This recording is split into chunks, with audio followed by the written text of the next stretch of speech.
Hello, I'm David Pomeroy. I'm the Meat Kitchen Technical Supervisor. I have 20 years experience at GA, and for the last 14 years I have helped set up the Meat Kitchen to what it is now.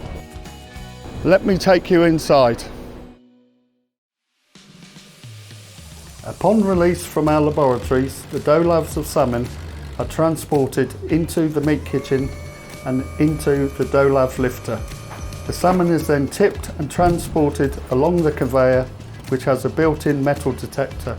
The meat is then tipped into a pre-emulsifier hopper before flowing gently into the 6 cooking vessels. Each vessel holding 2,000 litres of freshly prepared salmon, cooked at a gentle 82 degrees to protect the protein, enhance the flavours and keep in all the goodness. The sieve then removes bones over 1 millimetre to decrease the ash and further enhance the quality of the meat being used in recipes. Constant checking of the cooking process is carried out using the most advanced technology. Once the meat is cooked, we move on to the next phase known as separation and evaporation. Here the oil is separated using a sophisticated decanter which allows the oil to be pumped for further purification.